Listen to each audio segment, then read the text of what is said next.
di brosur halaman 3. Kataba Umaru ila Abi Ubaidata in akdzaba Khalidun fat nafsahu fahuwa amirun ala ma kana alaihi wa in lam yukdzib nafsahu fahuwa ma'zulun fanza' imamatahu an ra'sihi wa qasimuhu malahu nisfaini. Falamma qala Abu Ubaidata dzalika li Khalidin qala lahu Khalidun amhilni hatta astashira ukhti. Fadhaba ila ukhtihi Fatimata wa kanat tahtal Haris bin Hisyamin fastasyaraha fi dzalika faqalat lahu inna Umara la yuhibbuka abadan wa innahu sayaziluka wa an kazzabta nafsaka faqala laha sadaqti wallahi faqasama Abu Ubaidata hatta akhadha ihda na'laihi wa taraka lahul akhirata wa Khalidun yaqulu sam'an wa ta'atan li amiril mu'minina. Khalifah Umar menulis surat kepada Abu Ubaidah. Jika Khalid mengakui kesalahan dirinya, maka ia sebagai amir apa yang ada padanya. Dan jika ia tidak mengakui kesalahan dirinya, maka dia diberhentikan. Lepaskanlah sorbannya dari kepalanya, dan bagilah hartanya menjadi dua. Setelah Abu Ubaidah menyampaikan hal itu kepada Khalid, maka Khalid berkata kepadanya, berikanlah waktu kepadaku hingga aku meminta pendapat kepada saudara perempuanku. Kemudian Khalid pergi menemui saudara perempuannya, yaitu Fatimah. Ia adalah istrinya Al-Haris bin Hisham. Lalu Khalid meminta pendapatnya tentang hal itu. Fatimah berkata kepadanya, sesungguhnya Umar tidak menyukaimu. Dan sesungguhnya ia akan memberhentikanmu dan supaya kamu mengakui. Lalu Khalid berkata, demi Allah, kamu benar. Kemudian Abu Ubaidah membagi hartanya, sehingga ia mengambil satu dari dua sandalnya dan meninggalkan yang satunya lagi untuknya. Dan Khalid berkata, saya mendengar dan taat kepada Amirul Mukminin. Al-Bidayah wa Nihayah juz 7 halaman 22. Pertanyaan berkaitan dengan tersebut. Sesungguhnya Umar tidak menyukaimu sampai seterusnya. Kenapa Umar tidak disukai? Kenapa Umar tidak menyukai kepada Khalid bin Walid? Kemudian demi Allah kamu benar. Kemudian Abu Ubaidah membagi hartanya hingga mengambil satu dari dua sandalnya dan seterusnya. Mohon penjelasannya dan apa yang menyebabkan Umar memberhentikan Khalid bin Walid dan kesalahan apa yang dimaksud Khalifah Umar supaya Khalid mengakui kesalahannya, Ustaz. Kalau kamu baca dari depan tadi, ya tahu kan di situ kan? Jika Khalid ini pesan Umar, ya, menulis surat kepada Abu Ubaidah yang jangan diangkat jadi panglima itu, sebenarnya kan jika Khalid mengakui kesalahan dirinya, maka ia sebagai amir apa yang ada padanya. Ya, itu ada sesuatu kesalahan. Maka surat Umar kan dititipkan Ubaidah tadi, kalau Khalid nanti mengakui kesalahan dirinya, maka ia sebagai amir apa yang ada padanya. Ia sebagai amir, kalau ada kesalahan, ya apa yang ada padanya, tanggung sendiri kesalahannya amir.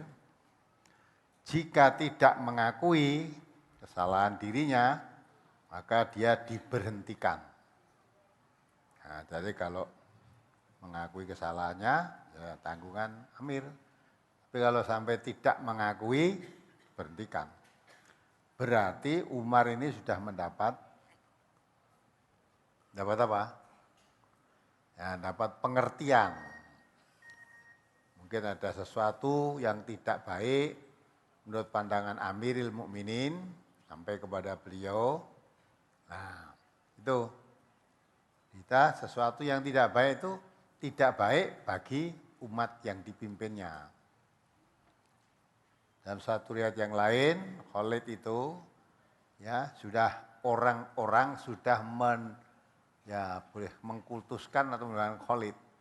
Tiap peperangan dipimpin Khalid itu selalu menang. Maka seolah-olah tentara-tentara itu tawakalnya sudah tidak kepada Allah lagi, tapi kepada Khalid. Misalnya dipimpin Khalid itu sudah khawatir lah, seolah-olah pasti kemenangan. Padahal hakikat kemenangan itu dari siapa? Allah kan. Nah itu bagi akidah umatnya yang begitu itu jadi berbahaya. Lagi berbahaya. Nek cara Indonesia mungkin ya hidup mati ikut siapa gitu loh.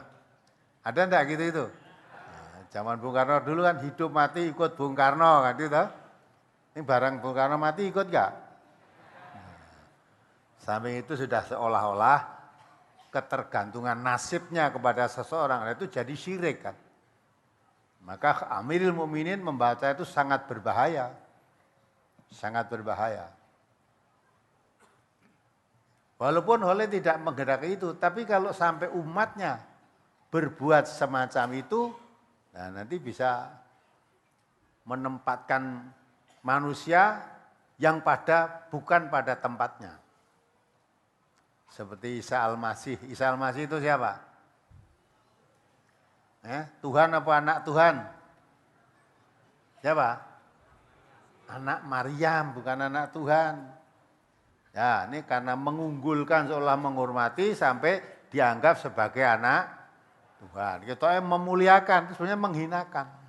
Tapi kita kayak itu, ya jadi syirik kan. Allah langsung kan mengatakan, laqad kafarul ladzina qalu Innallaha al-Masih ibnu Maryam. Jadi yang menganggap Isa anaknya Maryam itu sebagai Tuhan, kafir sudah. Itu Quran mengatakan begitu. Nah, Umar sebagai Amirul Mukminin mendengar berita yang begitu, wah ini berbahaya bagi Umar. Maka itu kirim surat, nanti disiapkan penggantinya Abu Ubaidah. Kalau sampai Khalid mengakui, ya itu ya tanggung jawabnya dia lah sebagai Amirul Mukminin. Tapi kalau tidak mengakui, diberhentikan. Ya, padahal itu sudah sampai berita itu.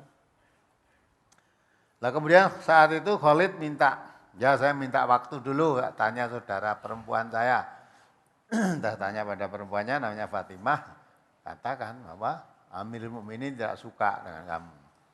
Nah tidak sukanya tidak dijelaskan apa masalahnya.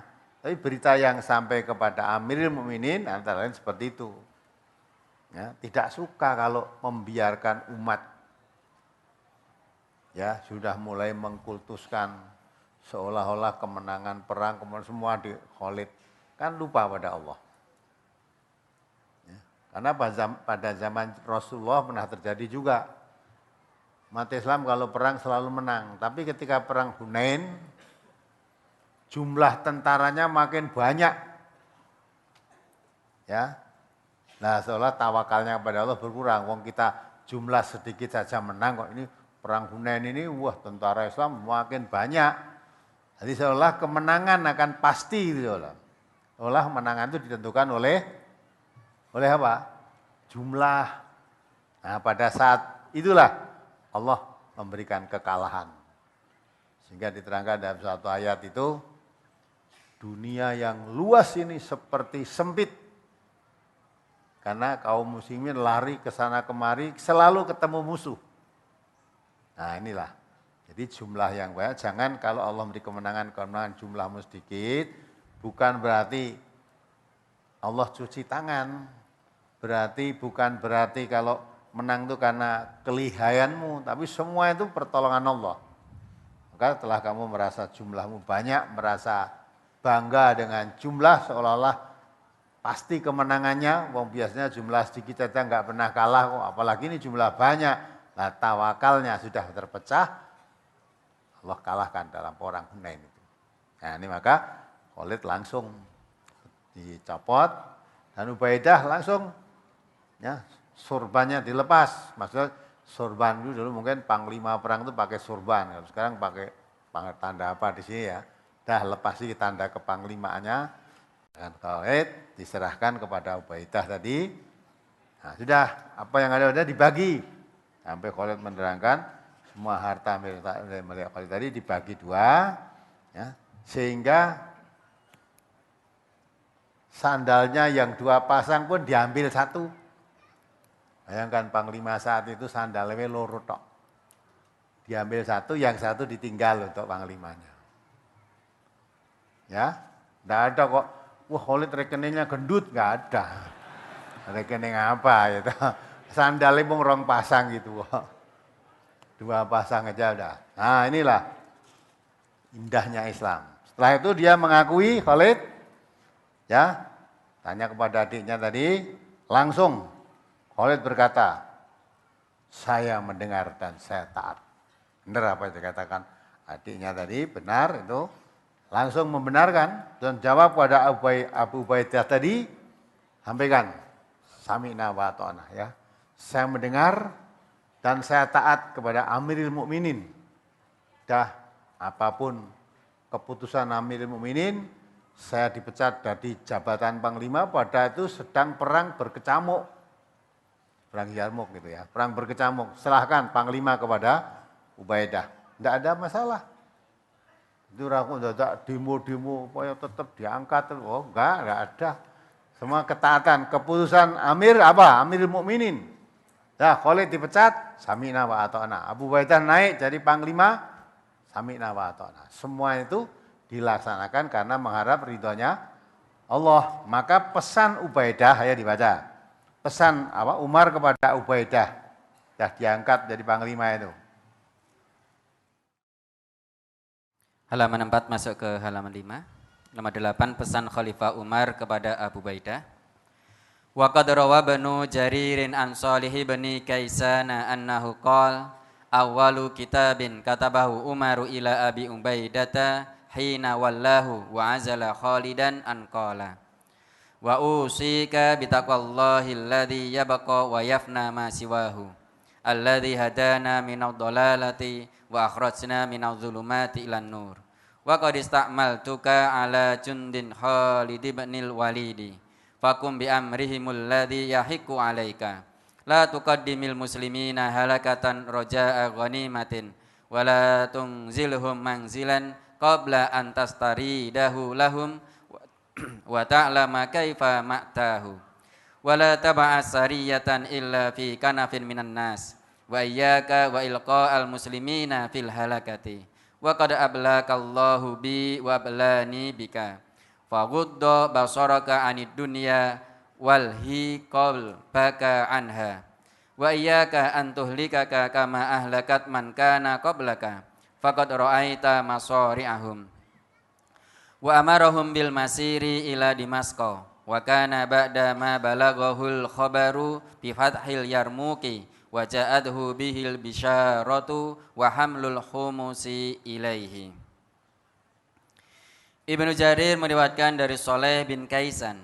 Dia berkata, surat pertama kali yang ditulis oleh Umar kepada Abu Ubaidah ketika Umar mengangkatnya sebagai panglima dan memberhentikan Khalid, beliau berkata, aku pesankan kepadamu agar selalu bertakwa kepada Allah yang Maha Kekal, sedangkan selainnya akan lenyap. Tuhan yang telah memberi petunjuk kepada kita dari kesesatan dan mengeluarkan kita dari kegelapan kepada cahaya. Aku telah mengangkatmu menjadi panglima tertinggi untuk seluruh pasukan Khalid bin Walid. Laksanakanlah tugasmu yang menjadi tanggung jawabmu dan pimpinlah mereka. Jangan sekali-kali engkau bawa pasukan kaum muslimin kepada kehancuran disebabkan tergiur oleh harta rampasan perang. Dan janganlah engkau perintahkan mereka untuk berhenti di suatu tempat sebelum engkau yakin bahwa tempat tersebut aman bagi mereka dan engkau paham betul situasi di sekitarnya. Janganlah engkau memberangkatkan pasukan-pasukan kecil kecuali membawa prajurit yang banyak. Hati-hatilah kamu, jangan sampai engkau giring kaum muslimin menuju kehancuran. Sesungguhnya Allah telah mengujimu dengan aku dan mengujiku dengan dirimu. Tundukkanlah pandanganmu dari keduniaan. Jauhkanlah hatimu dari mengingatnya. Jangan sampai keduniaan membinasakanmu, sebagaimana telah membinasakan orang-orang sebelummu, sedang kamu telah menyaksikan tempat kehancuran mereka. Kemudian Umar memerintahkan mereka agar berjalan menuju Damaskus. Dan hal itu terjadi setelah sampai kepada beliau berita kemenangan kaum muslimin dalam perang Yarmuk. Dan datang kepada beliau kabar gembira dengan membawa 1/5 dari harta rampasan perang. Ya, itu kan. Jadi pesannya kepada Ubaidah Panglima yang baru tadi, pesan pokoknya ya, supaya niat kalau jadi panglima memimpin perang itu niatnya yang lurus. Inna sholati wa nusuki wa mahyaya wa mamati lillahi rabbil alamin. Jadi sebagai panglima pun dia bertugas memimpin panglima memimpin perang dengan banyak tentara tadi, tidak mengharapkan apapun kecuali mengharap ridha Allah. Jangan terpengaruh dengan dunia. Tujuan perang jangan tujuannya untuk mendapat rampasan perang, jangan. Tapi li'i'lai kalimatillah, untuk menjulang tinggikan agama Allah. Maka pesannya Umar tadi, aku berpesan kepadamu akan selalu bertakwa kepada Allah. Ya, yang kekal. Allah itu yang kekal, sedangkan selainnya Allah itu lenyap. Tuhan yang telah memberi petunjuk kepada kita dari kesesatan. Ya. Betul. Yang telah memberi petunjuk yahdi bihillahu man ittaba'a ridwanahu subula salam. Dalam Al-Qur'an kan begitu diterangkan. Memberikan petunjuk kamu dari jalan kesesatan kepada jalan yang menyelamatkan. Di sini juga dengan alladzi hadana minadh dhalalati wa akhrajana minadh dhulumati ilan nur. Jadi membebaskan manusia dari gelap gulita ke cahaya yang terang benderang. Wa yukhrijuhum minadh dhulumati ilan nur biidnihi wa yahdihim ila siratim mustaqim. Ayatnya begitu. Nah, aku telah mengangkatmu menjadi panglima tertinggi untuk seluruh pasukan Khalid bin Walid. Seluruh pasukan Khalid bin Walid, ya, Khalid dipecat, serahkan pada Abu Ubaidah tadi. Maka laksanakan tugasmu yang menjadi tanggung jawabmu. Pimpinlah mereka. Nah ini, jangan sekali-kali engkau bawa pasukan kaum muslimin kepada kehancuran disebabkan tergiur oleh harta rampasan perang. Jadi perang jangan mengharapkan harta rampasan perang. Harta rampasan perang itu tidak usah diharapkan, kalau menang dalam peperangan pasti dapat. Kalau menang dalam peperangan, rampasan perang pasti dapat. Maka jangan sampai niatnya perang untuk dapat rampasan perang, itu sesuatu hal yang pasti kalau menang. Ya, maka harapan rampasan perang itu tidak usah diharapkan. Kalau menang pasti dapat. Maka kemenangan ini yang harus dicapai. Nah, untuk mendapatkan suatu kemenangan harus punya kekuatan. La ghalabata illa bil quwwah. Lah untuk mewujudkan kekuatan ini harus ada kekompakan, kebersamaan. Wala quwwata illa bil ittihad. Jadi dengan kekuatan, kekompakan, kebersamaan. Itu harus. Tidak ada kekuatan, tidak ada kebersamaan, tidak terwujud kekuatan. Tidak wujudnya kekuatan, tidak mungkin akan dapat kemenangan. Maka jangan tertarik oleh rampasan perang. Ya. Kemudian pesan berikutnya, di situ diterangkan, janganlah engkau perintahkan mereka untuk berhenti di suatu tempat sebelum engkau yakin bahwa tempat tersebut aman bagi mereka. Dan kau paham betul situasi di sekitarnya. Ini tanggung jawab seorang panglima. Dan sampai nanti memerintahkan pasukan untuk istirahat, melepas lelah, dan menuju tempat yang kamu tidak begitu kenal. Ternyata tempat itu tempat persembunyian musuh. Nah, nanti kan tentara Islam sedang beristirahat, sudah dibunuh semua nanti. Maka jangan memberhentikan pasukan, kecuali tempat itu aman dan kamu tahu betul situasi itu. Tidak boleh menyesal, wah saya kira aman ternyata di situ tempat persembunyian musuh. Tidak boleh terjadi begitu. Maka memberhentikan suatu pasukan harus diamati dulu. Kalau betul-betul tempat itu aman, boleh diberhentikan. Kalau tidak, jangan diberhentikan. Dan kamu jangan hanya mengatakan katanya di ini aman. Harus mengetahui sendiri situasi itu. Tanggung jawab seorang panglima ya. Jangan kau memberangkatkan pasukan kecil, ya, mengandalkan kekuatanmu kecil, jangan. Tapi harus diiringi prajurit yang banyak. Pasukan itu prajuritnya harus banyak. Hati-hatilah kamu, jangan sampai engkau giring kaum muslimin menuju kehancuran. Nah, jadi jangan sampai menuju kehancuran. Termasuk penyebab kehancuran kalau perang tadi tujuannya untuk mendapatkan harta. Tujuannya bukan untuk menjulang tinggikan agama Allah, tapi tujuannya untuk mencari harta. Lah itu akan menghancurkan pasukan.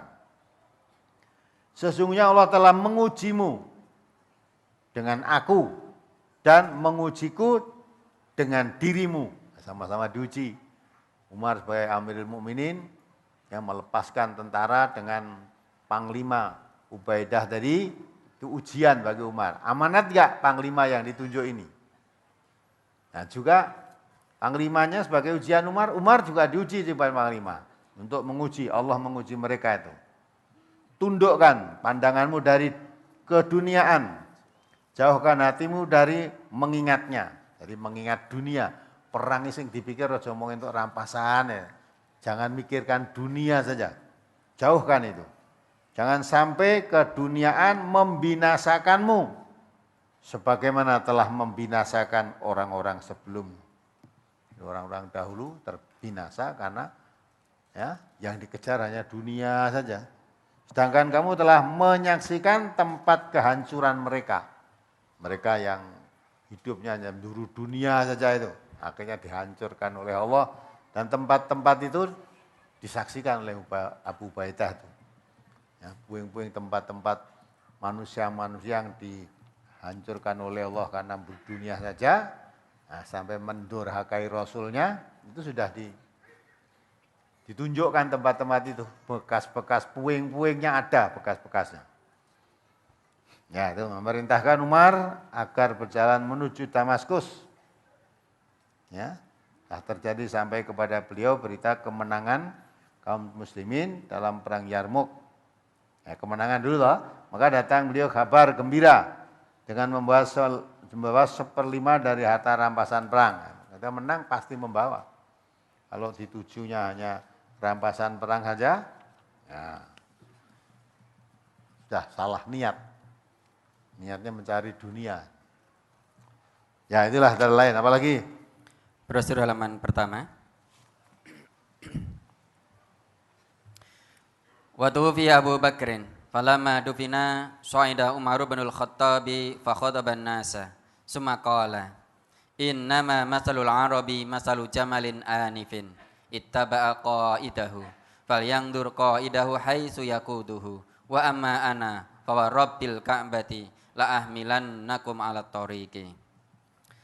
Setelah Khalifah Abu Bakar As-Siddiq wafat dan telah dimakamkan dan Umar telah diangkat sebagai khalifah, kemudian Khalifah Umar bin Al-Khattab naik mimbar, lalu berpidato di hadapan kaum muslimin. Beliau mengatakan, sesungguhnya perumpamaan bangsa Arab adalah seperti unta yang kesakitan hidungnya, yang hanya mengikut saja kepada orang yang menuntunnya.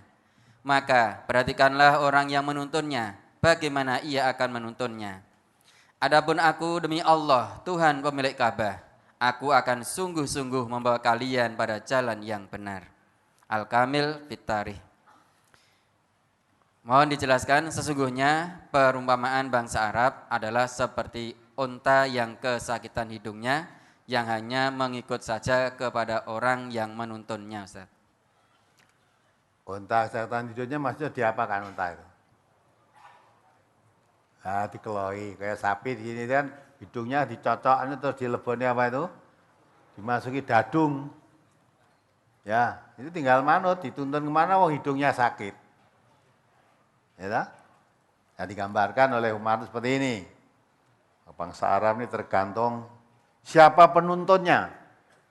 Kalau bangsa Arabnya tinggal nurut, dituntun kemana gitu kan. Digambarkan seperti unta yang disakiti hidungnya tadi ya, mau kemana digeret hidungnya kan sakit. Tapi saksikan, nah gitu. Saksikan. Umar tadi setengahnya bersumpah terhadap mereka, maka disakatakan, adapun aku demi Allah Tuhan pemilik Ka'bah. Ya, demi Allah Tuhan pemilik Ka'bah, itu sumpahnya Umar.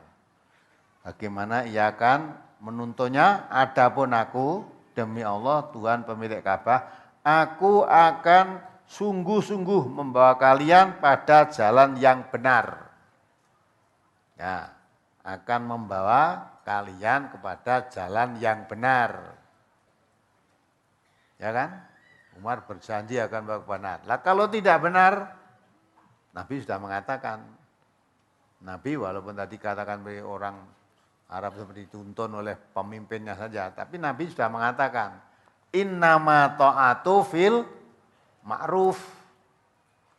Ya, wajib taat pada pemimpin itu wajib, tapi taat itu hanya dalam hal yang baik. Kalau mengajak yang tidak baik, la sam'a wala ta'ata. Jangan didengar, jangan ditaati, sekalipun itu pemimpin. Ya, maka Umar berjanji, bersumpah demi Allah yang memiliki Ka'bah ini. Nah, sumpah itu. Kami akan membawa kamu ke jalan yang benar, yang lurus. Maka kalau tidak membawa jalan yang lurus, lah nanti ditegur. Disangkat pidatonya yang lain, tidak hanya ini kan pidatonya. Di tengah-tengah umat manusia, orang banyak, setelah diangkat jadi panglima, ada di khalifah, Umar berpidato. Jadi suruh bantu, kuatkan kalau saya berjalan di atas jalan yang benar. Jadi maksudnya kalau dipimpin kepada jalan yang benar, supaya dibantu, ditaati. Karena Nabi kita mengisyaratkan, kalau Allah menghendaki suatu pemimpin baik, pemerintahan itu baik, maka dibantu oleh menteri-menteri yang baik. Itu kata Nabi. Menteri yang baik itu, kalau pemimpinnya salah, diluruskan. Kalau lupa, diingatkan. Ya, kalau pemimpinnya benar, didukung, dikuatkan. Ya, itu. Tapi kalau Allah mengendaki pemerintahan itu jelek, maka pembantu-pembantunya, menteri-menterinya, menteri yang jelek. Kalau melihat pemimpinnya sesat jalan, salah, dibiarkan saja. Ya, perlu malah dijerumus ke. Ya. Nah, kalau melihat pemimpinnya itu keliru, salah atau keliru, lupa, tidak diingatkan. Jadi dibiarkan saja. Nah itu kalau semacam itu, pasti jalannya pemerintahan tidak akan baik.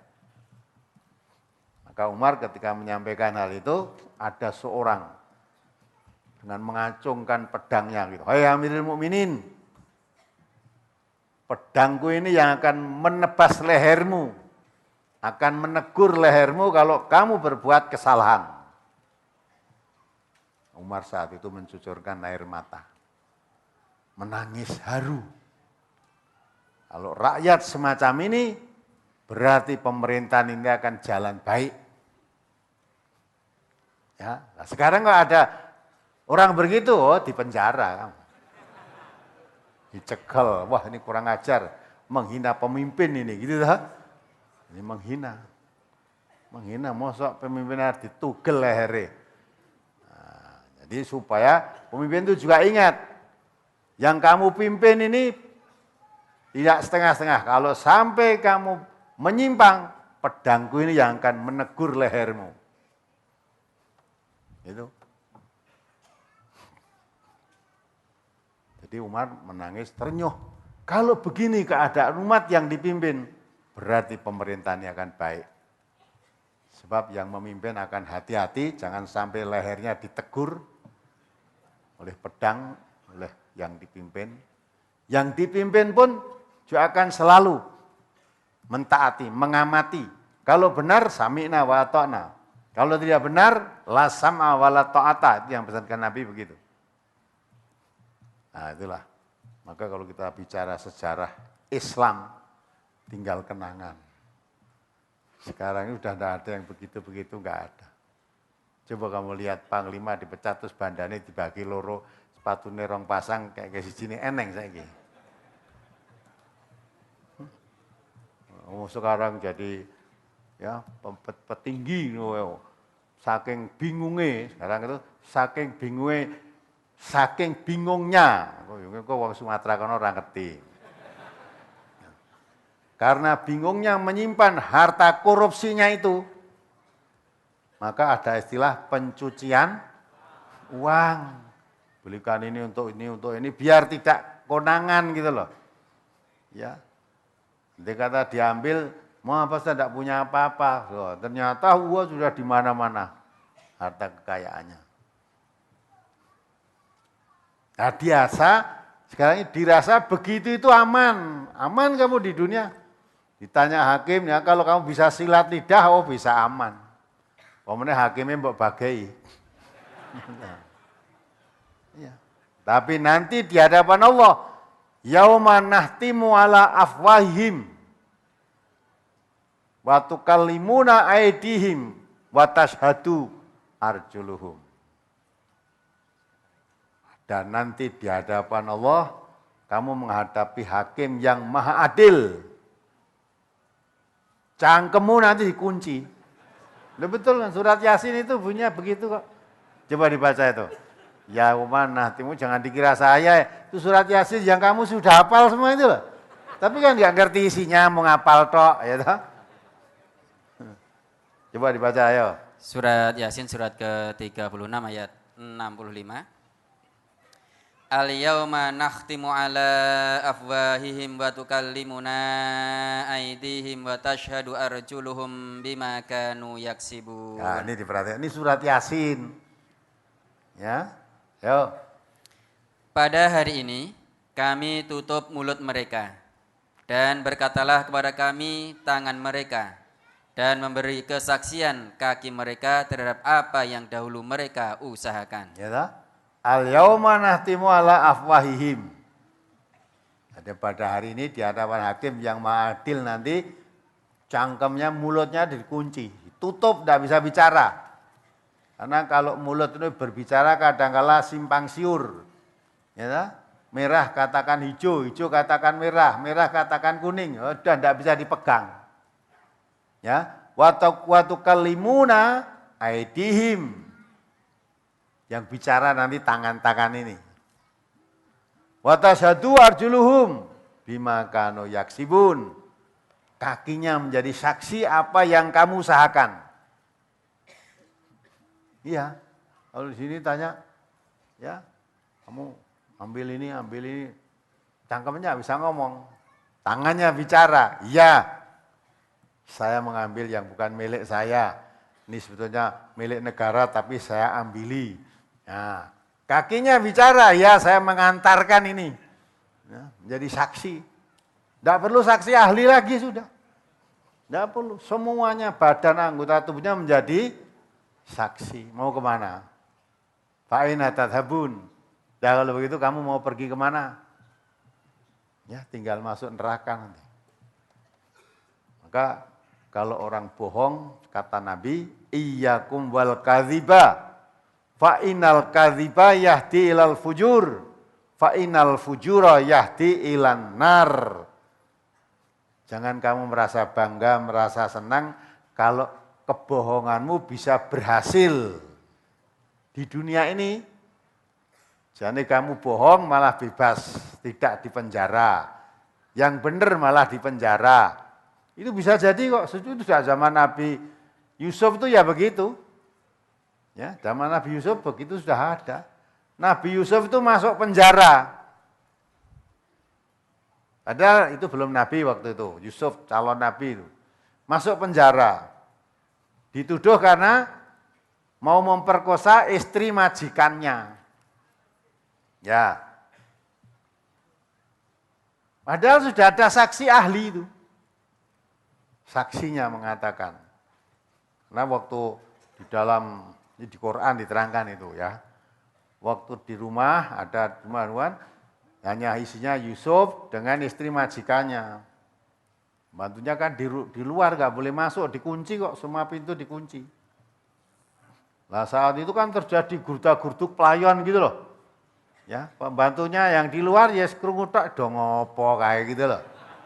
Apa itu? Udah kejar-kejaran. Nah ternyata belum sampai ketemu kejar-kejaran tadi, tuannya, suaminya tadi datang. Nah, pintunya dibuka. Wah langsung istrinya tuannya tadi lapor, saya mau diperkosa Yusuf ini dikejar-kejar dan sebagainya. Marah kan akhirnya. Nah ini saksi ahli tadi muncul. Nggak, saya mau mengajukan pandangan. Gitu. Yang salah Yusuf, apa yang salah istri tuan. Dilihat saja sekarang, Yusuf itu bajunya yang sobek sebelah mana? Gitu. Kalau Yusuf yang sobek bajunya di depan, oh berarti Yusuf mau memperkosa, ditolak oleh istri tadi, ngamuk, rabusi gitu loh, sampai sobek. Lantas itu kalau Yusuf bajunya yang sobek di depan. Jadi mau memperkosa, yang diperkosa tidak mau sampai bajunya Yusuf sobek. Tapi kalau bajunya Yusuf yang sobek di belakang, berarti Yusuf itu dikejar-kejar, digondeli, ganti suwek gitu. Ternyata dilihat, wah yang sobek di belakang. Berarti istrimu ini yang mau curang. Tapi bagaimana wong istri pejabat kok. Ya, sedang ini buruhnya ibaratnya, budak belian ini, ya. Itu kan dibuang oleh saudaranya Pak cemplungnya sumur, diambil orang anu, terus dijual, dibeli ini gitu loh. Yusuf itu. Yopeni neng kono, tapi Yusuf itu orangnya bagus banget ceritanya. Oh ya belum ngerti ya. Wah dengan saya bagusnya luar biasa sudah. Weruh ngono wong wedok-wedok weruh itu udah kemecer, maka mau memperkosa Yusuf. Tapi Yusuf wong dipersiapkan oleh Allah calon nabi kok ya. Tidak mungkin mau berbuat serong. Sudah dipersiapkan mau jadi nabi. Nah, tapi karena istri majikan, nek kalau sampai istri saya yang di penjara, ini malu kan. Ya sudah, Yusuf masukkan penjara. Disebarluaskan, Pak Yusuf di penjara karena mau memperkosa istri tuannya. Ya udah, maka urung mesti wong neng penjara wong salah. Belum tentu yang di penjara mesti wong salah kabeh, belum tentu. Ada yang salah di penjara, ada yang benar yang di penjara. Gitu? Tapi kalau zaman Nabi sebenarnya semua sudah diisyaratkan. Ada dua orang berselisih. Yang satu tidak pandai mengemukakan alasan-alasan. Yang satu pandai sekali. Yang sih istilah meneng lah. Tidak bisa ngomong, artinya tidak bisa mengutarakan yang indah-indah apa adanya tok lah. Terus yang satu berbagai macam dalih sehingga dapat dimenangkan di muka pengadilan. Waktu itu Nabi mengatakan, kalau saya memenangkan kamu karena Allah, karena kamu pandai berbicara, yang betulnya kami itu salah. Tapi yang benar karena tidak pandai berbicara, tidak pandai mengungkapkan alasan, akhirnya diam kan. Manusia tahu bidohir. Dohirnya. Ya, akhirnya yang salah tadi dimenangkan. Kalau sebetulnya kamu salah kok dimenangkan mau, padahal hatimu tahu kamu itu salah. Hakikatnya kamu sodorkan bara api di mulutmu. Jadi walaupun kamu di sini di pengadilan menang, tapi kamu nanti ngemplok boro api akan menguntal bara api di mulutmu nanti. Nah, gitu. Maka orang yang pandai bohong, akhirnya pengadilan menang. Jangan seneng-seneng hidupmu sementara di dunia. Berapa lama? Nah, nanti setelah dipanggil oleh Allah, mati, semua harta yang kamu korupsi, kamu tinggalkan semua. Nanti di hadapan Allah ditanya, yang berbicara bukan mulutmu, tangan yang berbicara. Kaki menjadi saksi. Ini yang bicara Allah dalam surat Yasin tadi loh. Mulai nek maca Yasin aja mung diwaca tok. Ngerteni isinya. Baca difahami artinya. Nah itu. Maka nanti al-yauma nahtimu ala afwahihim wa tukallimuna aydihim wa tashhadu arjuluhum bima kanu yaksibun. Jadi pada hari itu nanti mulutmu dikunci mati, tidak bisa bicara. Yang berbicara nanti tanganmu, yang menjadi saksi kakimu, apa yang kamu usahakan. Apa yang kamu usahakan itu diungkap semua nanti. Tangannya berbicara, membetulkan apa yang dikerjakan. Kakinya menjadi saksi. Udah, tinggal menerima hasilnya kan. Ini nanti hukuman dimana. Maka bohong itu pangkal kejahatan kata Nabi. Ya, jangan kamu bohong. Kecil apapun jangan bohong. Itu bohong itu pangkal kejahatan. Kejahatan itu yang bawa kamu ke neraka. Maka kejahatan apapun mesti diawali dengan kebohongan. Kalau kamu bohong akhirnya jadi penjahat. Maka alaikum bisidqi.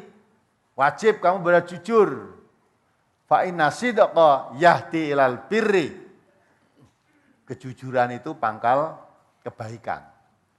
Kalau kamu jujur, mesti kamu jadi orang baik. Lah kebaikan itu ya innal birra yahdi ilal jannah. Kebaikan itu yang akan membawa kamu ke surga. Maka orang masuk surga itu diawali dengan kejujuran. Dan kalau orang suka jujur, insya Allah bakal masuk surga. Tapi orang yang suka bohong, dapat dipastikan masuk neraka. Ini nasihat Nabi itu simpel, sederhana, tapi sangat dalam. Untuk masuk surga modalnya jujur. Pengen masuk neraka modalnya bohong. Udah itu. Bapak sendiri, ibu-ibu sendiri coba rasakan.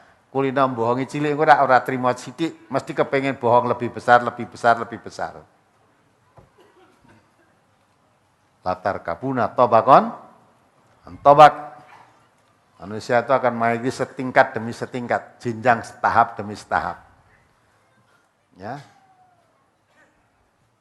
Orang mau berbuat baik ya dari sedikit demi sedikit, orang mau jadi jelek ya sedikit demi sedikit. Orang bisa korupsi sampai triliunan, miliaran, triliunan, tidak sekian nyugunyuk sekian enggak. Jadi dari kecil dia. Dari kecil. Makanya dipercaya untuk apa itu ya sudah. Mungkin diawali dari minta kwitansi kosong. Ya, nanti dikasih kwitansi yang menjual tokonya itu enggak mau. Udah nanti tak buat sendiri saja. Nanti kalau penjual tokonya mengasih kwitansi kosong, lah ini pintu. Pintu untuk berbuat apa? Bohong. Kalau dia orang jujur mau membelikan ini jujur ya lebih penak kwitansi yang menjual tuh kali nompo dah tuh kayak ini. Aku laporan ke majikan itu, jaluk kwitansi kosong, itu wis dicap karo tokone kuwi. Lah nanti yang isi dirinya sendiri. Dane regane 1000, dadekke 1 juta. Mau gawe dhewe kok. Nanti majikannya dilungi loh. Uang bensin kemarin tuh habis sekian, oke. Habis tas, meneng kwitansi ini, tapi itu bohong. Nah, pangkal kejahatan.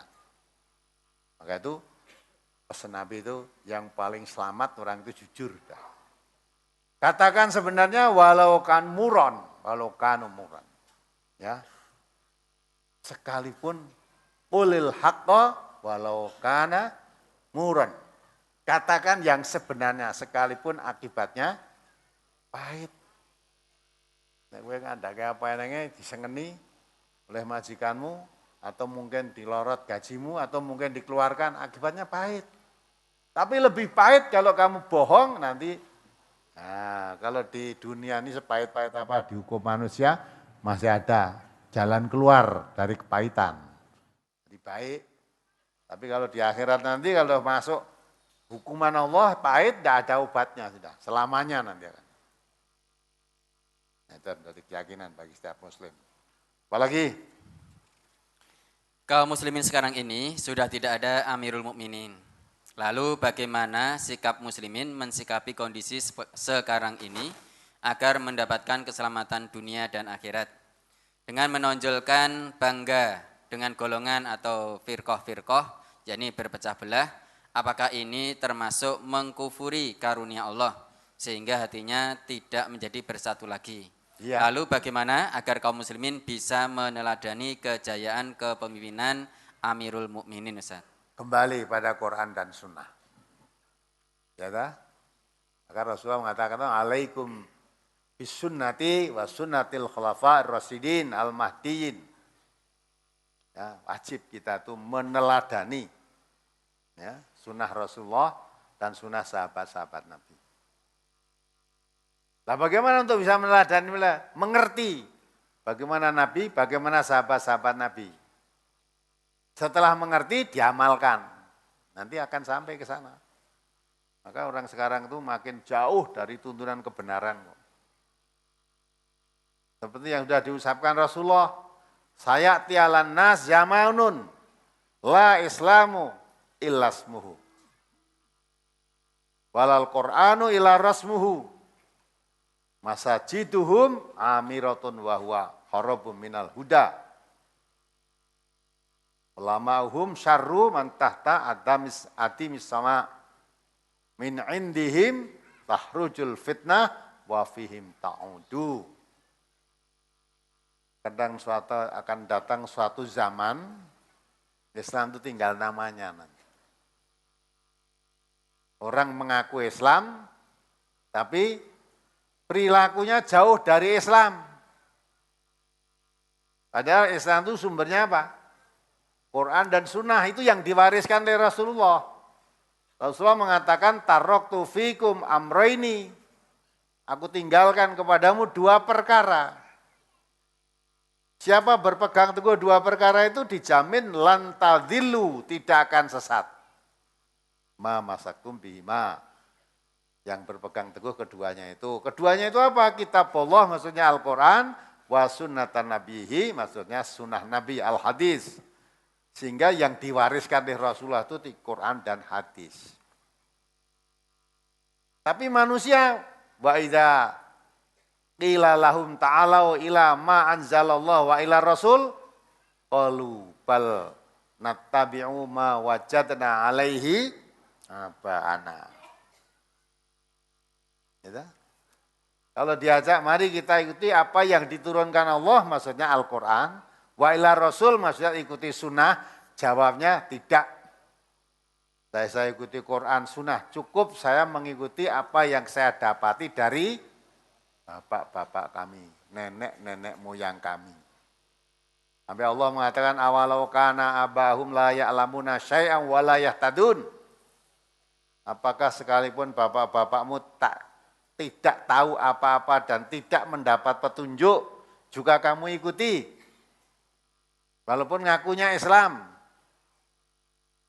Nah, itu. Sekarang agamanya orang diganti Islam tapi ganti dengan pokoknya.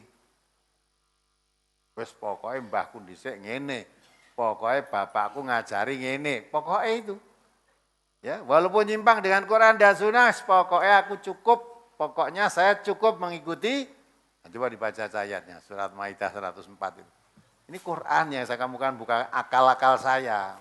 Coba sekarang setelah itu, diterangkan Al-Quran semacam itu, coba dirasakan, apa ya seperti itu kita. Maka Quran tinggal tulisannya juga, tinggal suara-suaranya. Ya, dibaca, tinggal tulisannya malah dibikin indah-indah, dibikin seni-seni nih kan. Tempel ke tembok-tembok itu kaligrafi itu. Waca we angel dah kaligrafi. Termasuk tadi yang ditayangkan apa tadi? Rompia katanya lembu sekilan tadi. Isinya kan tulisan Arab tidak bisa dibaca itu. Ya, itu katanya lembu sekilan. Lembu sekilan itu ampuh. Karena kamu diapa-apakan selalu kurang sakilan terus, tidak kena. Ya. Hanya ditembak kurang sekilan. Tidak kena. Adu aruf di pedang meleset kurang sakilan. Maka diajani lembu sekilan. Regane mahal. Rompi yang dua itu saya pernah diberai oleh salah seorang pegawai BRI dulu. Semacam itu juga ada yang lain. Tak tanya harganya berapa? 7 juta. 7 juta zaman itu gitu. Gitu. Karena apa? mempercayai bahwa pakai rompi itu aman karena diapa-apakan, ada orang menganiaya selalu kurang sakilan terus gak kena. Lagu banget yang bodoh tuh ya. Kalau haji-haji semacam itu betul, wah sudah. Tentara-tentara ini tidak usah disiapkan bedil. Tidak usah siapkan jaket anti peluru barang tidak perlu. Rambi wis dah, gumbel sak suwek. Nanti ini tembak barang serah kena, kurang sakilan terus, musuhnya pada gila nek ngono. Kok ndak diusul ke neng tentara atau polisi kan? Bohong terang-terangan ya gitu itu. Tapi itu kalau diajak kembali pada Quran, coba dibaca ya. Quran surat Al-Maidah, surat ke-5 ayat 104. Diperhatikan, dicemati ini, ayat ini. Ayo. Wa idza qila lahum ta'alu ila ma anzalallahu wa ila ar-rasuli qalu hasbuna ma wajadna alaihi aba'ana awalau kana aba'uhum la ya'lamuna syai'aw wa la yahtadun. Apabila dikatakan kepada mereka, marilah mengikuti apa yang diturunkan Allah dan mengikuti Rasul. Nah, yang diturunkan Allah itu apa? Al-Quran. Jadi kalau kamu ngaku orang Islam, mari mengikuti Al-Quran. Mari mengikuti Rasulullah, maksudnya sunnah Rasulullah. Apa jawabnya? Mereka menjawab, cukuplah untuk kami apa yang kami dapati bapak-bapak kami mengerjakannya. Dan apakah mereka akan mengikuti juga nenek moyang mereka? Walaupun nenek moyang mereka itu tidak mengetahui apa-apa dan tidak pula mendapat petunjuk. Ya kan? Cukup, tidak usah ikuti Quran dan Sunnah. Ikuti saja apa yang saya dapati dari bapak-bapak saya. Mbah-mbah saya dulu. Bapak saya dulu, mbah-mbah saya dulu, setiap tanggal 1 Muharram, tanggal Suro tuh, ya, keris-keris itu dimandikan. Kembang setaman, terus kungkum, terus bikin jenang suro, ditum-tum kayak gitu lah.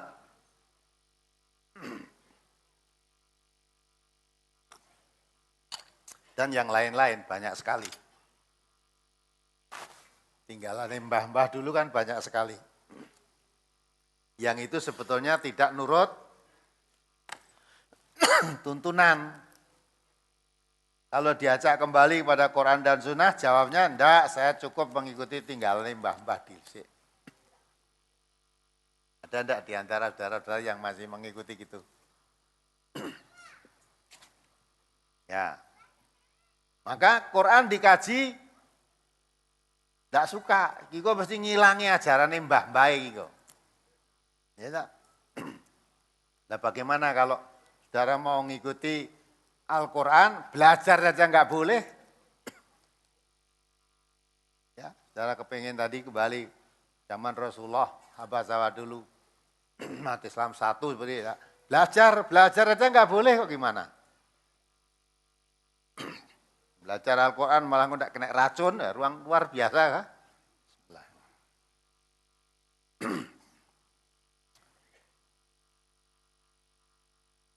Justru kalau diajak membaca atau mengkaji Al-Quran, ada yang mengatakan di sini sudah punya keyakinan tersendiri. Ini sudah ada, masyarakat sini sudah ada keyakinan tersendiri. Jangan membawa Quran itu. Ini begini, ini zaman Nabi sudah ada. Kalau dibaca surat Yunus 15. Zaman Nabi sudah ada. Masyarakatnya diberikan Quran tidak cocok, Qurannya ditolak.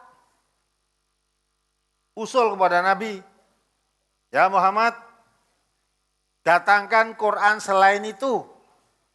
Quran di sini, di masyarakat ini kalau Qurannya seperti itu enggak cocok.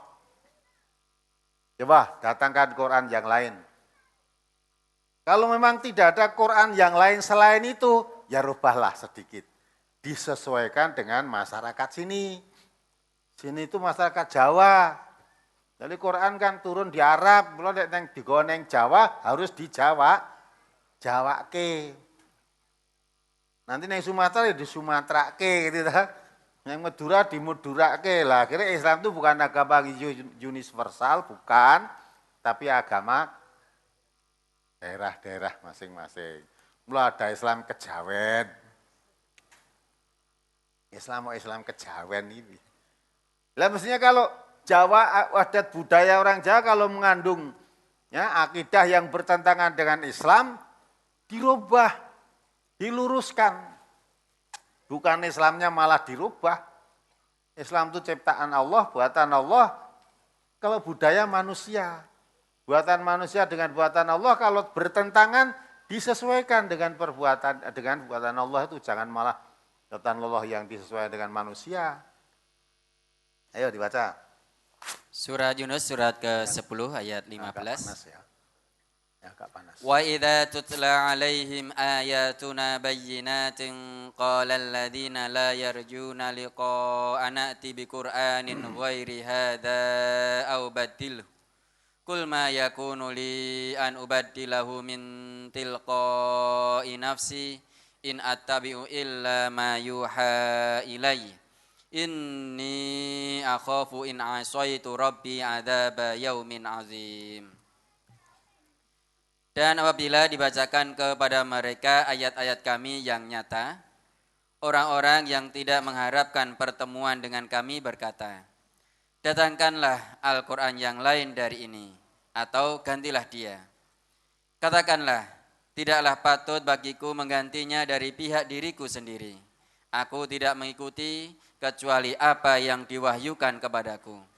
Sesungguhnya aku takut jika mendurhakai Tuhanku kepada siksa hari yang amat besar, yakni kiamat. Ya kata, wa idza tutla alaihim ayatuna bayyinat. Apabila dibacakan ayat-ayat kami yang jelas, yang terang, maka orang-orang yang tidak ingin bertemu dengan Allah mengatakan, wa qala alladziina la yarjuna liqa'ana ati bi Qur'anin ghairi hadza. Muhammad, Quran ini jangan disebarkan di sini, enggak cocok itu. Ganti Qur'annya yang lain. Gantiin Qur'annya yang lain aja itu. Ya. Atau kalau memang tidak ada Quran yang lain selain itu, au badilhu. Rubahlah. Qur'annya itu dirubah. Disesuaikan dengan keadaan masyarakat di sini, apa yang menyenangkan. Maka Nabi menjawab, "Qul ma yakunu li an ubaddilahu min tilqa'i nafsi." Tidak mungkin aku akan merubah Quran ini menurut kehendak diriku sendiri. Tidak mungkin. In attabi'u ila ma yuha ilayya. Saya hanya mengikuti apa yang diwahyukan kepadaku. Yang diwahyukan kepadaku Al-Quran itu ya ini bunyinya seperti ini. Kalau saya mengganti dari diriku sendiri, takut. Inni akhafu in asaitu rabbi adzaba yaumin adzim. Saya takut. Lalu sampai saya merubah si Al-Quran itu dengan kehendak diriku, takut pada hari yang besar nanti. Akan disiksa oleh Allah. Nah itu kan. Jadi Quran diterangkan itu kan ganti karena enggak cocok. Itu zaman Nabi sudah begitu. Kalau sekarang dan Qurannya dan pengajian jangan itu. Jangan pengajian dari Solo. Ya, atau mubaleknya jangan itu. Ya, itu aliran sesat itu. Lah kok sesat? Kata saudara yang dari Tuban kemarin itu, dari Gresik apa Tuban? Sesat kenapa? Katanya tidak umum. Jadi yang selamat itu yang umum. Umumnya mencuri, korupsi itu selamat. Umumnya zina, hamil belum punya suami itu selamat. Ini dadak nikah sih barang ora selamat. Kesuwen. Jadi umum yang sekarang, wah bapak-bapak kalau lihat luar biasa. Saya tadi mau kesini tadi sempat di Jogja, Bantul itu nanti tanyakan Pak Edi itu. Pak Edi rawuh enggak ini? AKBP Ajun Komisaris Besar, Edi pimpinan MTA Bantul, rawuh enggak ini? Nah, tadi membaca di Bantul ada anak SMA putri disekap. sakiti 2 hari. Rambutnya digunduli, diselomoti rokok, kakinya diikat, sudah 2 hari itu.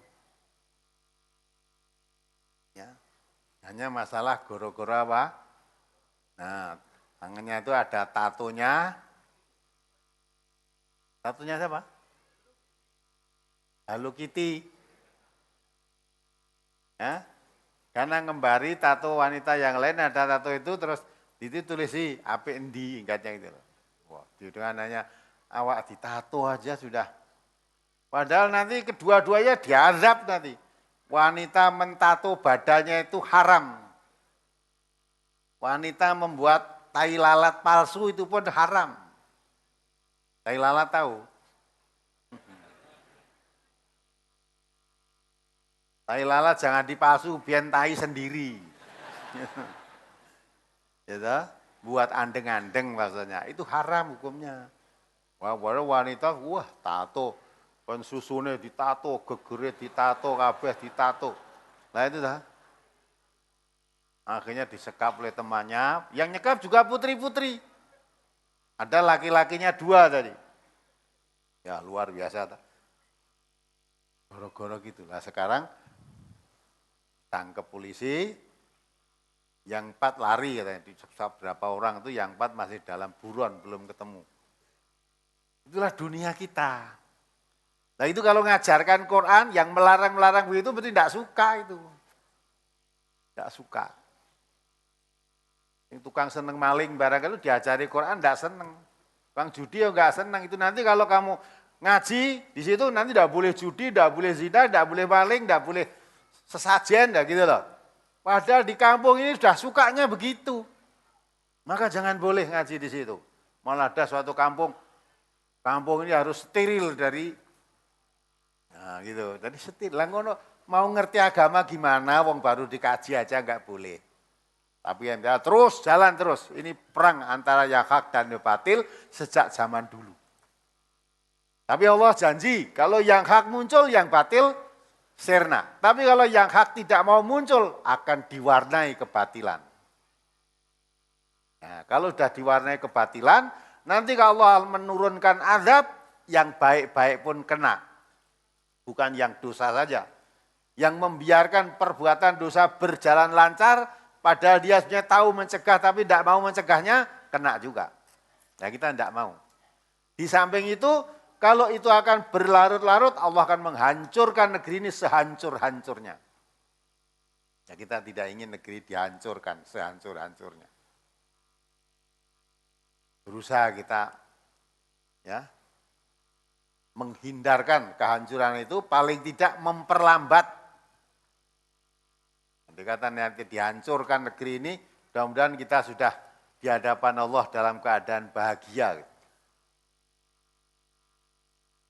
Nabi Isa ketika itu ya begitu tuh, tanya oleh Allah, saya tidak pernah mengangkat diri saya sebagai Tuhan, wahai anak Tuhan, enggak.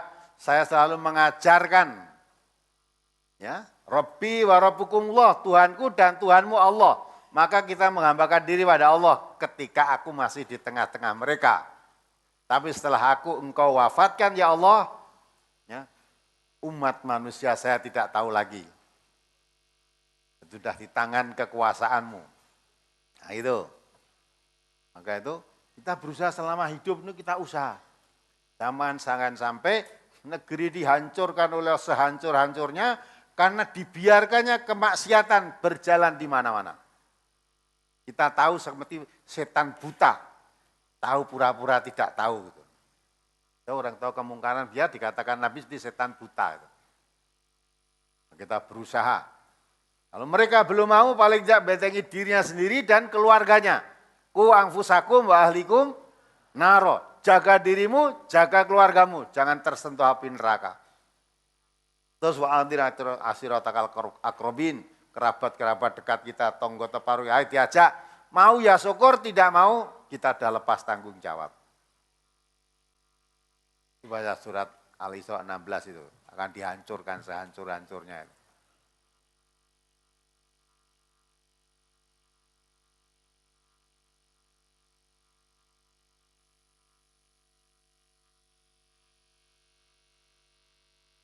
Surat Al-Isra surat ke-17 ayat 16.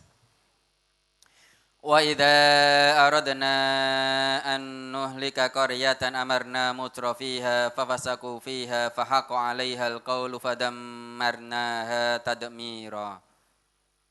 Dan jika kami hendak membinasakan suatu negeri, maka kami perintahkan kepada orang-orang yang hidup mewah di negeri itu supaya mentaati Allah, tetapi mereka melakukan kedurhakaan dalam negeri itu. Maka sudah sepantasnya berlaku terhadap perkataan atau ketentuan kami, kemudian kami hancurkan negeri itu sehancur-hancurnya. Bukan saya yang ngomong, Allah yang berbicara. Kalau suatu negeri ya disuruh taat penduduknya kepada Allah, tidak taat malah durhaka, terutama orang-orang yang hidup mewah. Diberi kecukupan rezeki, diberi jabatan tinggi, diberi kekuasaan, suruh mengatur supaya negeri ini taat pada Allah penduduknya. Tidak, malah diberi contoh yang tidak baik-baik. Ya. Malah diberi pelopori kecurangan-kecurangan, pengkhianatan-pengkhianatan. Ya. Suruh baik-baik beribadah pada Allah, enggak. Malah didirikannya lokalisasi kemaksiatan. Dibukanya tempat-tempat perjudian. Nah, ini semuanya itu jelas penentangan pada Allah. Maka yang begini ini kalau berjalan terus, tidak ada amar ma'ruf nahi mungkar, mempercepat negeri ini dihancurkan oleh Allah. Maka kita buka kajian di mana-mana. Ajak manusia kembali pada Allah. Karena Allah berjanji, ya, kalau penduduk negeri ini beriman dan bertakwa, maka Allah akan bukakan pintu berkah langit maupun bumi. Tapi kelanjutan ayat itu, walakin kadzabu, kalau mendustakan Allah ya ta, fa akhadnahum bima kanu yaksibun. Ya, akan ditimpakan oleh Allah azab disebabkan apa yang mereka usahakan. Tetapi kalau penduduknya beriman dan walau anna ahlul qura amanu wattaqau la fatahna alaihim barakatim minas samai wal ard. Kalau penduduk negeri itu beriman dan bertakwa, dibuka pintu berkah langit dan bumi. Sehingga tidak ada bumi yang tidak mengeluarkan rezeki. Ya. Setiap jengkal pun keluarkan rezekinya. Daraballahu masalan qaryatan aminatan ya, mutmainatan ya'tiha rizquha min kulli makan. Allah buat perubahan suatu negeri yang negeri itu subur makmur, didatangkan rezeki setiap jengkal tanah keluarkan rezeki. Tapi karena penduduknya mengingkari, tidak bersyukur, malah banyak kecurangan-kecurangan, nah itu datangkan adab Allah. Dihancurkan negeri itu sehancur-hancurnya. Maka supaya tidak negeri dihancurkan, dihancur-hancurnya kita berusaha menjadikan penduduk negeri menjadi penduduk yang bertakwa kepada Allah. Jalan untuk menjadi takwa, jalannya apa? Al-Quran. Penunjuk, penuntun ke jalan ketakwaan adalah Al-Quran. Maka kita buka pengajian majlis tafsir Al-Quran. Bukan menafsir Al-Quran, tetapi mempelajari tafsir Al-Quran. Biar paham Quran itu. Ya, masuk tadi. Kalau tidak dipelajari tidak paham. Walaupun sudah hafal surat Yasin, ya betul? Hafal di luar kepala. Tapi masih mudah berbuat curang, berbuat bohong, berbuat maksiat. Nah, seolah-olah nanti kalau di dunia ini dihadapkan ke pengadilan, ditanya bisa silat lidah itu selamat.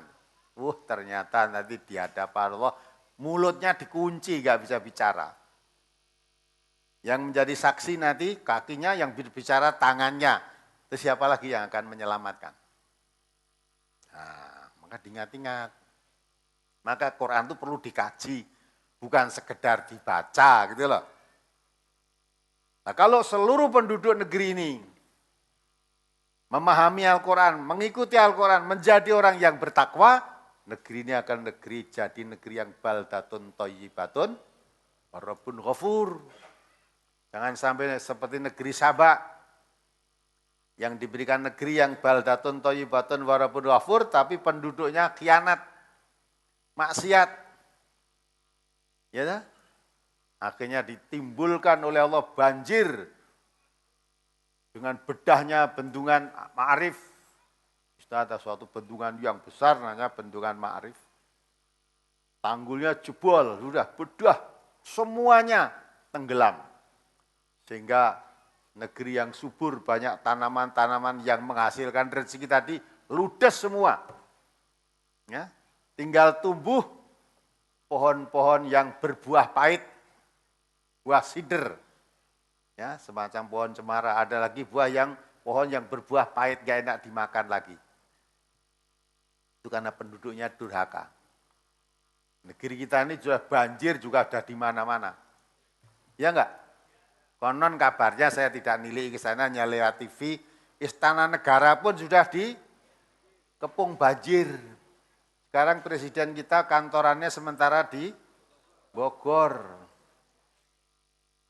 Nah, mau apa lagi?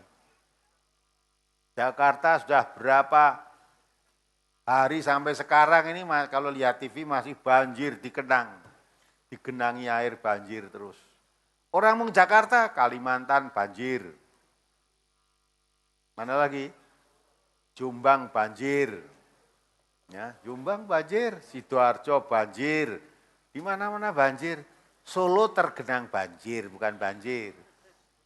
Solo kemarin di situ daerah Tanjung Anom banjir. Ya. Mau apa lagi yang ditunggu? Ya. Bandung kalau dulu lautan api, sekarang juga lautan banjir.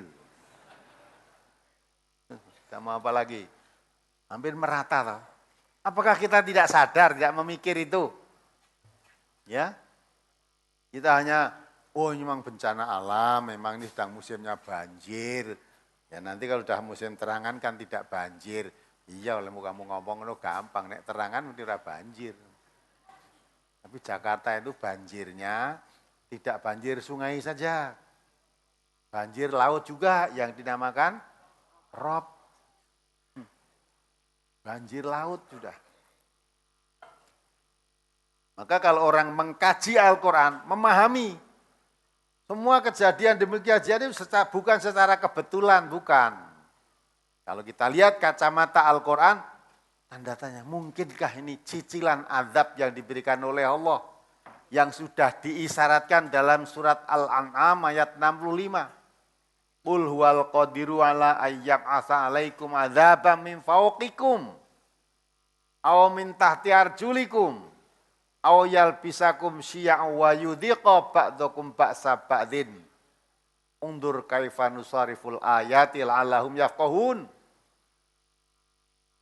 Katakanlah Muhammad, saya berkuasa mengirimkan azab dari atas kepala mereka. Ya, terangkan atas kepala itu sambaran petir, hujan batu, itu kuasa Allah mengirimkan itu. Sudah saya katakan dulu ya, baru aja kita juga kena azab hujan batu, kalau sampai di ini cuma hujan abu. Gitu.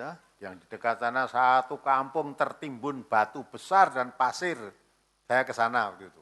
Setelah banjir itu, setelah hujan batu itu saya nilik ke sana. Kita kirim SAR dan Satgas ke sana untuk membantu yang gurukan pasir itu. Untuk membantu rumah-rumah yang rusak, mengevakuasi. Sambil mengamati beginilah kekuasaan Allah. Waktu beberapa detik saja sudah terkubur semuanya itu. Dengan pasir dan batu besar. Nah, waktu itu saya anjurkan orang NTA yang mungkin bisa ke sana, lihatlah ke sana. Ya, kita membaca ayat, Allah telah pernah menurunkan hukuman atau ada wujudnya. Hujan batu itu terjadi betul. Dulu terjadi, sekarang kita lihat terjadi di suatu tempat. waktu Merapi itu. Terus dulu diterangkan di tafsir itu sambaran petir, sekarang sambaran awan panas. Semua yang kena awan panas garing semua. Pohon-pohon kering semua. Orang yang dikatakan ampuh pun hilang semua. Iya, nggak ada kekuatan. Saya yang ini baru saja saya nilai ke rumah sana, jadikan monumen di situ. Namanya Mbah Marijan itu ya. Nah itu. Au yalbisakum sya'aw, au min tahti arjulikum. Atau mengirimkan azab dari bawah kakimu. Diterangkan di situ tanah longsor, banjir. Nah ini, berapa terjadi tanah longsor? Yang baru aja dulu Wanayasa, terus Banjarnegara, terus ada lagi di Ngawi katanya juga ada tanah longsor kemarin. Tawangmangu juga, Pacitan juga, ya, tanah longsor. Banjir dah, di mana-mana banjir. Au yalbisakum sya'u wa yudhiqa ba'sakum ba'sa ba'din. Atau masuk kamu pada suatu kelompok yang selalu bertikai. Sekarang ini pertikaian di mana-mana. Pertikaian antar kampung, antar penduduk, antar pelajar, mahasiswa, antar aparat terjadi juga. Coba. Tentara karo polisi perang, serang-serangan markas, coba. Tapi rakyatnya, mahasiswa perang, sekolah perang, antar kampung penduduk perang. Ini kalau kita kaitkan dengan ayat 65 surat Al-An'am, itu cicilan azab yang dikirimkan oleh Allah. Dari atas kepala, dari bawah kaki, dari permusuhan antar kita. Dari negara Indonesia yang berjajar pulau-pulau dari Sabang sampai Merauke, berjajar pulau-pulau, sambung menyambung menjadi satu. Itulah Indonesia. Itu dah. Dan katanya satu bangsa, satu tanah air, satu. Sekarang sudah tidak bisa dirasakan seperti itu. Kalau kita mengamati, di mana-mana terjadi. Padahal dia sama-sama bangsa Indonesia, mengapa tidak satu? Nah, bahkan orang Islam pun terpancing juga ke sana. Disaudarakan oleh satu bangsa, bangsa Indonesia, disaudarakan oleh Islam, satu agama, al-muslim akul muslim, itu pun ikut berkelahi sesama muslim. Bukankah itu azab dari Allah? Coba nanti dicermati ayat 65, ya, surat Al-An'am ini. Cermati nanti di rumah. Terus dibaca alam yang terjadi ini. Kalau kita begitu tidak waspada, menunggu apa lagi kalau tidak dihancurkan sehancur-hancurnya. Maka dengan itulah kita, dengan kejadian itu harus semakin kita tingkatkan kegiatan dakwah kita. Walaupun di sana sini banyak hambatan, rintangan, jangan pantang menyerah. Ya, kata lagu kemerdekaan apa? Perjuangan kita itu maju tak gentar, membela yang benar. Katanya gitu. Lalu kita melakukan suatu kebenaran jangan gentar. Hadapi apapun hadapi. Apalagi kebenaran dari Al-Quran, An-Sunnah. Kalau kita yakini itu suatu kebenaran kita kembangkan, Allah turun tangan. Ya, Allah pasti. Sampai Allah mengatakan wa inna alaina nasrul mu'minin, wajib Allah merasa berkewajiban menolong hamba-hambanya yang beriman. Intan surullah yang surkum wa yusabbit aqdamakum. Ya. Kalau kamu yakin menolong agama Allah itu betul, Allah menolong kamu, menguatkan pendirianmu. Walaupun di sana dijegal, dijotos, kuatkan pendirianmu nanti menjadi kuat. Yang batil-batil akan sirna, tapi menunggu saat. Allah membuat perumpamaan, yang batil dengan yang hak itu seperti buih dengan logam. Nah, seperti air dengan buih. Ya. Jadi yang batil-batil itu sembun saja, yang hak itu matahari. Kalau ingin embun itu hilang, tidak usah rekoso-rekoso ngepel embun. Bal-balan esok-esok Lapangane banyak embun, wah kabeh dikerahke ngepel. Berapa kodi kain untuk ngepel, ora sat. Tunggu sebentar lagi kalau yang hak dah muncul, matahari muncul, embun akan hilang. Maka kebenaran harus dimunculkan.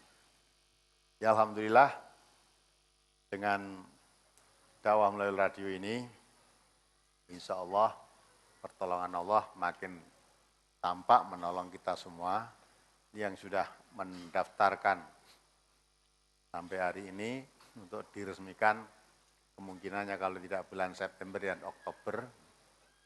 Karena September itu katanya warga Jakarta kemarin di GOR Gelora Bung Karno akan dipakai untuk SEA Games katanya. Ya mungkin mundurlah sampai Oktober. Sudah 66 cabang, 66 cabang dan perwakilan termasuk di Merauke. Di MTA nanti sudah ada dari Sabang sampai Merauke. Nah Indonesia kan.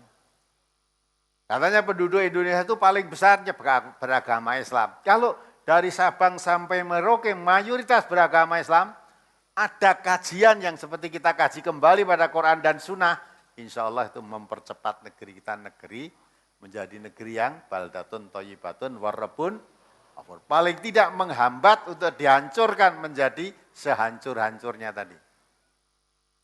Itu harus menjadi keyakinan kita. Karena berita itu berita dari Quran, bukan berita katanya dari Quran.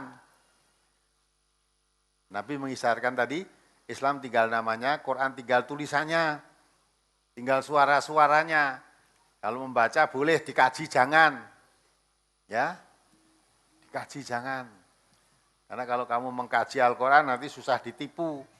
Orang sudah mengaji Al-Quran, kan tuku lembu sekilan tadi tidak akan mau lagi. Maka penjual-penjual lembu sekilan tidak laku. Jimat-jimat Quran Istanbul, ya. Quran Istanbul sekarang ada 50 Quran Istanbul di lemari jimat itu ada sekarang. Hah? Nanti ada yang menyerahkan Quran Istanbul enggak nih? Tidak ada yang menyerahkan jimat? Yang keris lah, keris. Mana Jawa ya dijawake, Jawa sing ampuh keris kok. Ya. Ceritanya kalau mau membuat keris itu supaya ampuh harus poso dulu 40 hari ceritanya. Poso terus poso ngebleng ora mangan. Mula nuthuk keris apa pendeng minggu. Nah, cerita-cerita gitu tuh walaupun tanpa dasar kitab menceritakan itu bukan laroi bafi. Mbah sing gawe sapa kok sampai begitu 40 hari 40 malam tidak makan, tidak tidur, membuat keris jadi ampuh kerisnya. Nah, kalau bisa begitu wis ora masuk akal 40 hari 40 orang makan melek wis ra kober. Ya enggak? Bangun udah kelemun-kelemun. Melihat satu orang udah tampak 3. Udah tinggal seknya nanti. Kok malah gawe keris. Ampuh itu gimana? Bar ampuh gawe mati orang itu nanti. Tapi cerita itu dipercaya. Walaupun dasarnya kitab yang seperti Quran laroi badar, nek dikarangi Quran itu laroi bafih malah do ragu-ragu. Quran itu tidak ragu, tapi cerita yang tanpa dasar kebenaran malah diyakini. Ya kan? Nah, Quran ini akhirnya gue jimat-jimat, lama tinggal tulisan-tulisannya. Masjid-masjidnya rame tapi enggak nurut aturan. Masajiduhum amiratun. Wahya harabum minal huda. Rame tapi enggak nurut aturan, enggak nurut petunjuk. Kalau untuk ngaji malah enggak boleh. Tapi untuk gitaran, remi, sekak, apalagi di situ. Apa kegiatan menari malah itu neng kono. Padahal masuk masjid itu pun ada tuntunannya. Jangan duduk sebelum kamu sholat 2 rakaat. Mau masuk, Allahumma ftahli abwabar rahmatik. Mohon kepada Allah dibukakan rahmatnya masuk masjid itu. Lah kok neng kono sekak, remi gitu, rahmat apa? Mestinya masuk di masjid, kamu etikaf di situ. Nah itu sekarang orang model gitu. Masuk ya sudah, buka kremi, nek ora ya tidur situ. Ya, temannya banyak, ngomong-ngomong sampai-sampai ngerasan-ngerasani dhuwure kancane. Jadi masjid itu sekarang bukan tempat untuk iktikaf, tapi tempat makan bangkai saudaranya yang sudah mati. Kalau di situ tidak apa-apa, dibiarkan itu malah. Tapi coba untuk ngaji membahas pemahaman Al-Quran. Gimana itu? Diusir, jangan boleh di sini. Nah, maka MTA ngaji kok neng masjid, ora wantek mesti. Diusir, ya. Maka MTA ngaji, bikin gedung sekarang, bikin gedung-gedung sendiri. Cabang-cabang perwakilan semua bikin gedung sendiri. Kenapa tidak bikin masjid? Nanti kalau bikin masjid jadi fitnah. Ya, loh, ngaji neng kono sekarang tidak mau sholat gabung di sana, dekat masjid saja, bikin masjid sendiri kan, itu kan? Jadi fitnah. Sholat tetap di masjid, kampung masjid, tapi ngaji di tempatnya sendiri. Sebab kalau ngaji di masjid nggak boleh. Ulama-ulamanya sejelek-jelek manusia. Ya, seperti hidup di bawah langit yang gelap. Dari ulama itu timbul fitnah, fitnah kembali pada dirinya. Antar ulama sudah saling fitnah memfitnah. Lah itulah. Zaman itu dikatakan Nabi akan datang, akan terjadi seperti itu. Ulama kok memfitnah, sing dipinah ya ulama. Itu ulama-ulama apa itu? Padahal ulama itu kata Quran, ulama itu warasatul anbiya. Apa ada nabi melempar fitnah itu? Mewaris para nabi kok. Sang nabi itu mewariskan Quran dan sunnah. Quran yang suka menggunjing itu saja, orang membicarakan kesalahan orang lain dikatakan oleh Quran seperti makan bangkai saudaranya yang sudah mati. Dalam Quran diterangkan al-fitnatu asyaddu minal qatl, akbaru minal qatl. Fitnah itu lebih kejam, lebih keji, lebih besar bahayanya daripada pembunuhan. Itu. Dalam hadis juga diterangkan, dilarang. Melempar, menghina, merendahkan saudara yang sama muslim, fasik. Ya. Memeranginya sama muslim, kafir. Nabi mengatakan, babul muslim fusukun wa qitaluhu kufrun. Menghina, merendahkan saudaranya sesama muslim, fasik. Memerangi, menganiaya, membunuh itu kafir. Udah, itu kata Nabi. Padahal sekarang terjadi seperti itu. Nah, kalau itu bukan azab dari Allah, bentuk apa itu? Nah, maka orang harus sadar. Yang menyadari itu kalau azab dari Allah, kalau kita mau pelajari Quran, pelajari sunnah, oh gejala-gejala semacam ini sebetulnya kiriman azab dari Allah. Mengapa Allah mengirim azab? Disebabkan karena usahamu manusia. Karena perbuatanmu. Nah ini mudah-mudahan bisa dipahami.